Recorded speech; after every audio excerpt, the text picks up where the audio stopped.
উপনিবেশিক সম্পর্ক যেটা ছিল ফ্রান্সের সাথে ছিন্ন করেছে এবং ফ্রান্সের সেনাবাহিনীকে তার দেশ থেকে বিতাড়িত করেছে এবং যে কাজটা করেছে এর বদলে তিনি জোট গড়েছে রাশিয়ার সাথে। আঙ্কারার পুনর্জন্ম হিসাবে ট্রাউসকে অনেকে দেখে পশ্চিমা পুতুল নাচের গণতন্ত্র, সেই পশ্চিমা পুতুল নাচের গণতন্ত্র কিন্তু আফ্রিকান দেশগুলোর যে নতুন প্রজন্ম তারা কিন্তু বের হয়ে আসতে চায়। সুপ্রিয় দর্শক, বিশ্ব সংযোগে আপনাদের স্বাগতম। আপনাদের সঙ্গে রয়েছে আমি কাজল হায়দার, আর আমার সঙ্গে রয়েছে সিনিয়র সাংবাদিক বিশ্বজিৎ দত্ত ভূমি। বিশ্বদা, আমাদের অনুষ্ঠানে আপনাদের স্বাগতম। ধন্যবাদ।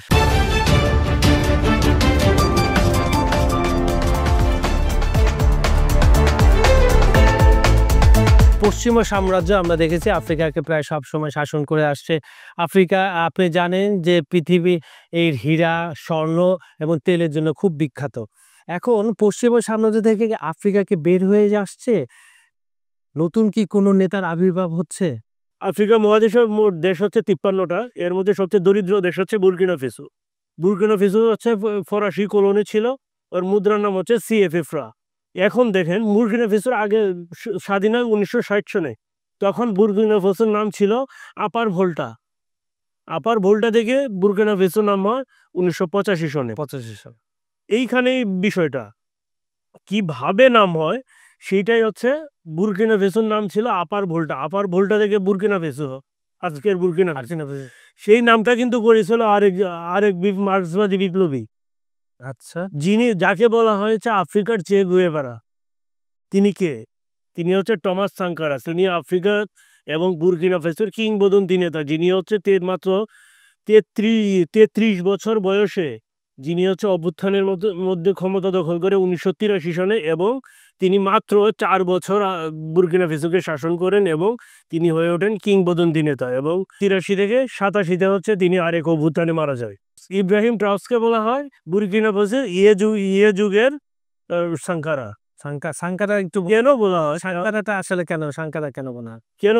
কারণ সাঙ্কারাও স্বপ্ন দেখতেন যে সেই যে বুর্কিনা ফেসোর স্বপ্ন সাঙ্কারা দেখতেন, সেই বুর্কিনা ফেসোর স্বপ্ন আজকে কিন্তু ট্রাউরে দেখেন। সাঙ্কারার 4 বছর, এর পরে যে এতগুলা বছর শাসন কারা করেছে? বুর্কিনা ফেসো শাসন করেছে সামরিক সরকার। কিন্তু বিষয়টা হচ্ছে কি, বুর্কিনা ফেসো হচ্ছে ফরাসি কলোনি, নিরাপত্তার দায়িত্ব ছিল ফরাসি সেনারা। মানে ফরাসি বলয় থেকে বুর্কিনা ফেসো বের হইতে পারে নাই, কারণ ওদের মুদ্রাও কিন্তু হচ্ছে ফ্রাতে, CFA। কারণ পশ্চিম আফ্রিকার দেশ যেহেতু, বুর্কিনা ফেসো ফরাসিরাও হচ্ছে পশ্চিম আফ্রিকা তাদের কলোনির জন্য যে মুদ্রা চালু করেছিল সেই মুদ্রায় CFA, এখনো কিন্তু এই মুদ্রাই আছে। এখন হচ্ছে কি দেখেন, বুর্কিনা ফেসো কিন্তু সম্পদ যে কম তা কিন্তু না। আপনার আয়তনে বাংলাদেশের প্রায় দ্বিগুণ, জনসংখ্যা বাংলাদেশের অনেক কম, 1,40,00,000 প্লাস মাত্র। কিন্তু বুর্কিনা ফেসোতে দেখেন কি আছে, প্রাকৃতিক সম্পদ কি আছে। প্রাকৃতিক সম্পদে ভরপুর একটা দেশ। এর মধ্যে আছে ম্যাঙ্গানিজের খনি আছে অনেক, এর মধ্যে সব পৃথিবীর সবচেয়ে বড় ম্যাঙ্গানিজ খনিগুলোর একটা কিন্তু বুর্কিনা ফেসো। তার চেয়েও বড় জিনিস, স্বর্ণের খনি আছে একাধিক, নিকেলের খনি আছে, দস্তার খনি আছে, বক্সাইটের খনি আছে, রূপার খনি আছে, সীসার খনি আছে, প্রাণী সম্পদ, চিনি, এমনকি ফল, এইগুলোও বুর্কিনা ফেসো রপ্তানি করে। আচ্ছা, ইব্রাহিম কত সালে ক্ষমতা দখল করেন? আসতেছি ওই জায়গাটাতে, 2022 সনে ক্ষমতা দখল হয়েছে। হ্যাঁ, আসতেছি। এখন দেখেন এই এত কিছুর পরে খালি বুর্কিনা ফেসোর একটাই সমস্যা, বুর্কিনা ফেসোর মাটি হচ্ছে অনুর্বর। প্রায় দেশটার 10% মানুষ হচ্ছে পার্শ্ববর্তী দেশ নাইজার বা আইভরি কোস্টে যায় হচ্ছে দিনমজুরের কাজ করে নিয়ে আসে, দিন যাপন করে। এখন বুর্কিনা ফেসো মানুষের গড় আয়ু হচ্ছে মাত্র 17 বছর 7 মাস। এই যে ইব্রাহিম ট্রাউস, তার বয়স হচ্ছে মাত্র 37 বছর। সে হচ্ছে জাতিসংঘে দায়িত্ব পালন করেছেন, হ্যাঁ, শান্তিরক্ষা মিশনে। এবং ইব্রাহিম ট্রাউস হচ্ছে 2022 সনে অভ্যুত্থানের মধ্যে ক্ষমতা দখল করার পরে যে কাজটা করে সেখান থেকে হচ্ছে ফ্রান্সকে বিতাড়িত করে। তার মানে 2022 সালে ফ্রান্সের কলোনি থেকে তারা বের হয়ে আসলো। হ্যাঁ হ্যাঁ, নেতৃত্বে একদম খালি বের হয়ে আসে নাই, কারণ সে যে জিনিসটা প্রথমেই চেক দিয়েছে সেটা হচ্ছে আপনার যে তার দেশের খনিজ সম্পদ যাতে লুটে নিয়ে না যায়, এই চেকটা সে দিয়েছে। তিনি কি উপনিবেশিক সম্পর্ক যেটা ছিল ফ্রান্সের সাথে ছিন্ন করেছে এবং ফ্রান্সের সেনাবাহিনীকে তার দেশ থেকে বিতাড়িত করেছে, এবং যে কাজটা করেছে এর বদলে তিনি জোট গড়েছে রাশিয়ার সাথে। এবং রাশিয়ার যে প্যারামিলিটারি বাহিনী সেইটার ইউনিট বসিয়েছে বুর্কিনা ফেসোতে, এবং যে কাজটা করেছে এরপরেই হচ্ছে খনিজ সম্পদের উপরে সে কঠোর নিয়ন্ত্রণ আরোপ করেছে, যেটা করেছে যে আমার দেশের খনিজ যদি কেউ তুলে তাহলে আমাকে সেই খনির 15% মালিকানা দিতে হবে, এবং যে তুলবে তার যাবতীয় প্রযুক্তি আমাদেরকে শিখাইতে হবে, যাতে ভবিষ্যতে আমরা করতে পুরোপুরি পরিচালনা করতে পারি। এই কারণে স্বার্থ রক্ষার্থে চুক্তিগুলা একদম দেশের স্বার্থ রক্ষা, হ্যাঁ, প্রযুক্তিগত যে আপনার ইয়ে আছে, দক্ষতা আছে, সেই দক্ষতা অবশ্যই তার দেশের মানুষকে দক্ষ করে তুলতে হবে। এইটা হচ্ছে যে কোম্পানি বুরকিনা ফেসোর খনিজ সম্পদ সন্ধান করবে তার প্রত্যেকের জন্য কোম্পানি রাশিয়া আছে না? এখন রাশিয়ার নর্থ গোল্ড নামে একটা স্বর্ণ কোম্পানি আছে, যেটা হচ্ছে এই স্বর্ণ উত্তোলনের জন্য অনুমোদন পেয়েছে, হ্যাঁ, এবং কাজ শুরু করেছে। তার জন্যও কিন্তু একই নিয়ম, কিন্তু একই প্রযোজ্য। কিন্তু হ্যাঁ, এতে মতো পশ্চিমা মালিকানাধীন কোম্পানিগুলো সবকটাই বিপাকে পড়েছে, কারণ লুটে খাওয়ার দিন শেষ হয়েছে। আগে হচ্ছে ধরেন 10 টন 10 টন তুললে বলতো 10 কেজি উঠাইছে, এখন এই দিন তো শেষ। এখন দেখেন তাহলে অস্ট্রেলিয়া ভিত্তিক যে গোল্ড রিসোর্স কোম্পানি, হ্যাঁ, শার্মা রিসোর্স কিন্তু স্বর্ণ অনুসন্ধানের কাজে নিয়োজিত ছিল বুরকিনা ফেসোতে। এর সাথে যে লাইসেন্স যে এটা দিয়েছিল বুরকিনা ফেসো, এটা কিন্তু ট্রাউসে এসে বাতিল করেছে, ট্রাউরে এসে এটা বাতিল করে দিয়েছে। এই কারণে হচ্ছে এই কোম্পানি হচ্ছে মামলা করেছে, মামলায়ও কিন্তু কিছু করতে পারে না আর কি, হ্যাঁ, মামলায় অল্প যা ক্ষতিপূরণ বা যা কি যেভাবে করার সেটা সে ম্যানেজ করেছে। কিন্তু যেটা হচ্ছে যে তার যে স্বপ্ন, যে নতুন আফ্রিকা, এই নতুন আফ্রিকার স্বপ্ন কিন্তু তাকে এখনো বিভোর করে রেখেছে। এইটা গেল একটা। এখন দেখেন শুধু এইখানে কিন্তু তিনি থেমে থাকেন নাই। লন্ডনের যে শেয়ার মার্কেট, এইখানে বুরকিনা ফেসোতে স্বর্ণ উৎপাদন করে, যে স্বর্ণ তুলে যে খনি, হ্যাঁ, এরকম 2টা খনি থেকে স্বর্ণ তুলে একটা কোম্পানি, হ্যাঁ, পশ্চিমা কোম্পানি, তার যে লন্ডন ভিত্তিক যে শেয়ার মার্কেট, সেই শেয়ার মার্কেটের যে অংশীভূত এই দুই খনি কিন্তু সেই রাষ্ট্রীয় মালিকানায় নিয়ে নিয়েছে। আচ্ছা, এবং বলেছে পর্যায়ক্রমে যত খনি আছে দেশের সব খনি এইভাবে রাষ্ট্রায়ত্ত করা হবে, এবং নিজেদের সম্পদের সুষ্ঠু ব্যবহার যাতে করা হয়। এই যে তার ট্রাউরের রেডিকেল এই সংস্কার, হ্যাঁ, এই সংস্কার কিন্তু আফ্রিকায় তাকে সর্ব আফ্রিকার নেতা হিসেবে তৈরি করেছে, এবং এতে পশ্চিমারা বড় বিপদে পড়েছে। শুধু পশ্চিমারা না, আমি যদি ভুল না বুঝে থাকি আপনার এই এতটুকু সময় আলোচনায়, যে আপনার যে তোষামোদি করা বাকি যে 54টা যে বলেন দেশ, এখানে তো নিশ্চয়ই পশ্চিমা বা অন্য কোনো দেশে সমর্থিত বা কোনো ক্ষমতাসীন ক্ষমতা আছে, তারা তো এখন তাদের দেশে জনগণের চাপে পড়বে এটা ওদের জনপ্রিয়তার কারণে। আসতেছে এই কারণেই কিন্তু অলরেডি আপনার একটা ব্যর্থ কোনো অভ্যুত্থান হয়ে গেছে। ট্রাউরে তার নিজের জানান দিয়েছে হচ্ছে রাশিয়া আফ্রিকার শীর্ষ সম্মেলনে, জি জি জি, সেটা হচ্ছে 2023 সালে। কারণ হচ্ছে কি, সে একদম স্ট্রেইট ওই আহ, রাশিয়া আফ্রিকা সম্মেলনে বলে দিয়েছে যে আমরা যদি পশ্চিমাদের দড়িটা নিই তাহলে আমরা পুতুল নাচের মতোই নাচবো, হ্যাঁ, আমাদের আর কিছু হবে না। এবং এই যে বাণী, এই কথা কিন্তু বিশ্ব মিডিয়ায় ছড়িয়েছে রাশিয়া। এরপরে রাশিয়া যখন হচ্ছে নাজি বাহিনী, আমরা তো নাৎসি বাহিনী বলি, আসলে কিন্তু নাজি বাহিনী, যে এই যে আপনার জার্মানের নাজি বাহিনীর পরাজয়ের 80 বছর পূর্তি অনুষ্ঠানে এই ট্রাউরে কিন্তু রাশিয়া গিয়েছিলেন, এবং সাথে কিন্তু মালি এবং নাইজারের যে সেনাপ্রধান তাদেরকেও নিয়ে গিয়েছিলেন, হ্যাঁ।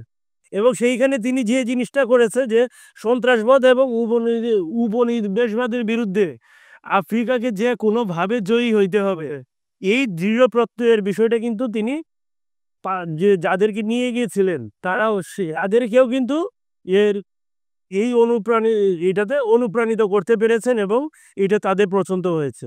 এবং দেখেন এখন ট্রাউরের সমর্থক কারা হচ্ছে আফ্রিকা, আমেরিকা এবং ইউরোপ, যে কৃষ্ণাঙ্গরা আছে সব কৃষ্ণাঙ্গরাই কিন্তু এখন এই ট্রাউরের ফ্যান।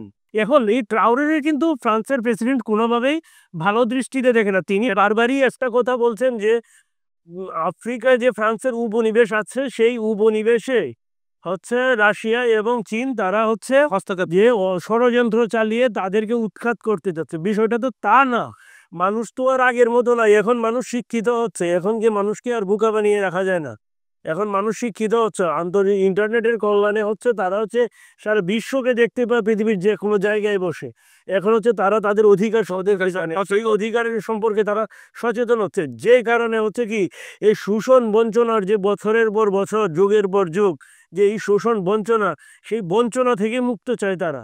তারা তাদের ন্যায্য অধিকার বুঝে নিতে চায়।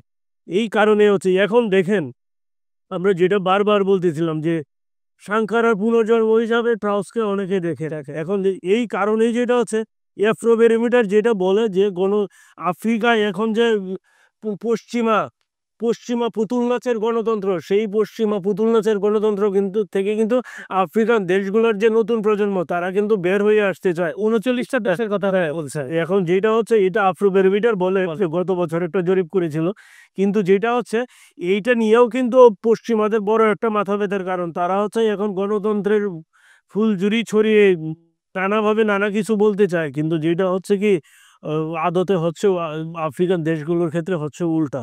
কারণ এই কারণেই দেখেন জানুয়ারিতে যখন ঘানার প্রেসিডেন্টের জন মাহামা, ঘানার প্রেসিডেন্টের নাম, ঘানার প্রেসিডেন্টের অভিষেক অনুষ্ঠানে কিন্তু এই ট্রাউস গিয়েছিলেন এই গত জানুয়ারিতে। তিনি ওইখানে যে কথা বলেছেন যে এই কথাই কিন্তু হ্যাঁ পুরো পশ্চিমা না শুধু আফ্রিকার প্রত্যেকটা দেশকে নাড়িয়ে দিয়েছে। এবং আসলে তিনি একটা জিনিস বুঝাতে পেরেছেন যে মানুষ হলে সেই রকম মানুষ হতে হয় এবং নেতা হলে সেই রকম নেতাই হতে হয় যার মেরুদণ্ড শক্ত। তিনি যে কথা বলেছেন সেটা হচ্ছে কিছু নেতা ঠিক মতো হাঁটতে পারে না, কিন্তু ভোট কারচুপি করে তারা হচ্ছে ক্ষমতা ধরে রাখে। এর চেয়ে বড় অভিযোগ আর কি হতে পারে? এই কথার খেসারত কিন্তু ট্রাউসকে দিতে হয়েছে। কখন?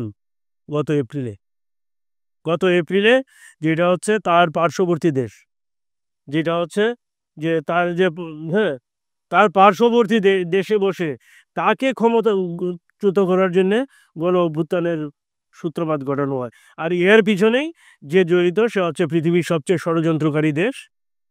আমরা নামটা নাই বলি, আপনারা সবাই জানেন। পৃথিবীর এমন একটা দেশ আমরা যাকে বলি যে তার মতো বন্ধু থাকলে শত্রুর দরকার হয় না। আচ্ছা, বলেই ফেলি, যুক্তরাষ্ট্রের আফ্রিকা কমান্ডের যে প্রধান তিনি হচ্ছে জেনারেল মাইকেল ল্যাংলি। তিনি হচ্ছে আইভরি কোস্টে বসে কি এই ট্রাউসকে ক্ষমতাচ্যুত করার জন্য একটা পরিকল্পনা করেন। কবে? গত এপ্রিলে। এবং সেই সেনা অভ্যুত্থান কিন্তু ব্যর্থ করে দেন। কিন্তু ব্যর্থ করার পরে যে জিনিসটা সামনে এসেছে এটা কিন্তু একটা মারাত্মক বিষয়। সেই মারাত্মক বিষয়টা যিনি সামনে এনেছেন তিনি হচ্ছেন আরেক জনপ্রিয় সঙ্গীত শিল্পী ওসিবি জোহান। তিনি এপিকে একটা সাক্ষাৎকার দিয়েছিলেন। সে সাক্ষাৎকারে তিনি স্পষ্টই বলেছেন সাবেক মার্কিন স্টেট মিনিস্টার যিনি কলিন পাওয়েল, তার মিথ্যাচারের কারণে ইরাক ধ্বংস হয়েছে, ওবামার মিথ্যাচারের কারণে মারা গেছেন, হত্যা করা হয়েছে গাদ্দাফিকে। কিন্তু আর কারো মিথ্যাচারে আফ্রিকার কোনো বড় নেতা আর মরবে না, আর কোনো দেশ ধ্বংস হবে না। এই মিথ্যাচার আর কেউ মেনে নিবে না। যেই কারণেই হচ্ছে যে আফ্রিকার মানুষ আরো নতুন করে স্বপ্নে দেখে যে আমরা নতুন আফ্রিকার দিকেই আগাবো এবং আমরা হয়তো অচিরেই আফ্রিকাকে মুক্ত করতে পারবো। সেটা হয়তো সেই দিন হয়তো খুব বেশি দূরে নয়। আর এইরকম ট্রাউসের মতো নেতা হয়তো আফ্রিকায় আরো তৈরি হবে।